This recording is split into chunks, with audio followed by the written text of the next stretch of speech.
Shalom, selamat pagi Bapak Ibu Saudara yang dikasihi Tuhan. Puji syukur untuk kebaikan dan pemeliharaan Tuhan, sehingga hari ini, di hari Minggu pagi ini, di hari yang ke-7 di bulan Februari di tahun 2021, kita boleh berjumpa kembali dalam program Marturia Ministry. Ada sukacita bagi setiap kita yang diperkenankan oleh Tuhan untuk merayakan pertambahan usia, baik itu ulang tahun kelahiran maupun perkawinan. Secara khusus bagi jemaat GPIB Marturia di Lampung, untuk anak Paleaki Robi Renando, Bapak Satino, dan Bapak Rajito dari Pospelkes Waihandop. Kami mengucapkan selamat ulang tahun. Tuhan Yesus memberkati dan menyempurnakan sukacita Bapak Ibu Saudara. Saat ini firman Tuhan akan menyapa kita kembali. Sebelum kita membaca dan merenungkan firman Tuhan, mari kita berdoa. Bapa di sorga, kami mengucapkan terima kasih untuk kesempatan yang indah di pagi ini untuk membaca dan merenungkan firman Tuhan.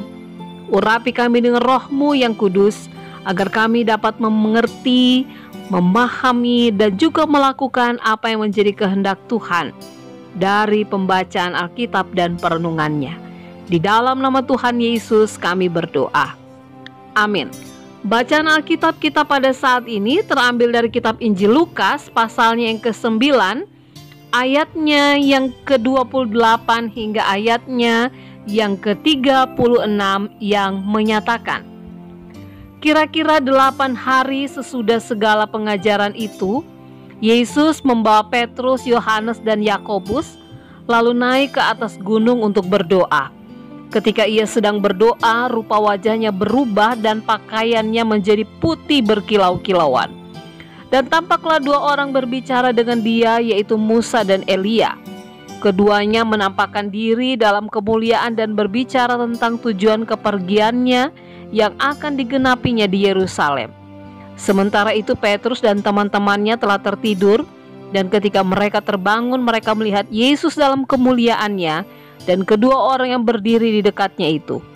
Dan ketika kedua orang itu hendak meninggalkan Yesus, Petrus berkata kepadanya, "Guru, betapa bahagianya kami berada di tempat ini. Baiklah, kami dirikan sekarang 3 kemah, 1 untuk engkau, 1 untuk Musa, dan 1 untuk Elia." Tetapi Petrus tidak tahu apa yang dikatakannya itu. Sementara ia berkata demikian, datanglah awan menaungi mereka, dan ketika mereka masuk ke dalam awan itu, takutlah mereka. Maka terdengarlah suara dari dalam awan itu yang berkata, "Inilah anakku yang kupilih, dengarkanlah dia." Ketika suara itu terdengar, nampaklah Yesus tinggal seorang diri, dan murid-murid itu merahasiakannya. Dan pada masa itu mereka tidak menceritakan kepada siapapun apa yang telah mereka lihat itu. Demikianlah pembacaan Alkitab. Pernahkah saudara memiliki pengalaman rohani? Ya, mungkin kita memiliki pengalaman-pengalaman yang membuat kita merasa bagaimana begitu dekat dengan Tuhan. Petrus, Yohanes, dan Yakobus memiliki pengalaman rohani yang luar biasa. Dikala mereka diajak oleh Yesus untuk naik ke sebuah gunung dan berdoa, Petrus dan kawan-kawannya menyaksikan penglihatan yang luar biasa, di mana wajah Yesus berubah dan pakaiannya menjadi putih berkilau-kilauan. Bahkan mereka menyaksikan Yesus berbicara dengan Musa dan Elia. Ada perasaan takjub dan sangat bahagia yang dirasakan oleh Petrus dan kawan-kawannya. Dan hal inilah yang membuat Petrus ingin membangun 3 kemah di situ. Mungkin Petrus tidak tahu apa yang dikatakannya, sebab keinginannya hanyalah agar ada 3 kemah di situ dan mereka bisa merasakan kebahagiaan.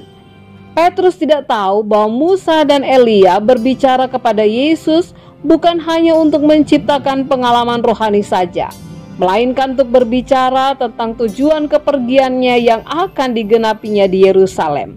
Yesus tidak menanggapi usulan Petrus karena Yesus tahu bahwa dia tidak diutus Bapaknya hanya untuk berdiam selamanya dalam kemuliaan di atas gunung. Sebaliknya, Yesus harus turun gunung, menyelesaikan tugas Bapaknya, yaitu pergi kepada jiwa-jiwa yang terhilang dan menyelamatkannya. Mengalami pengalaman rohani memang sesuatu hal yang luar biasa, namun bukan berarti itu hanya untuk dinikmati sendiri saja, atau menjadi kesombongan rohani yang membuat kita melupakan apa yang seharusnya dilakukan ketika kita sudah mengalami pengalaman tersebut. Pengalaman rohani seharusnya membuat kita menjadi pribadi yang semakin menyatakan bagaimana kuasa Tuhan berlaku dalam kehidupan kita, karena ketaatan kita untuk mendengarkan suara Tuhan dan melakukan kehendak-Nya.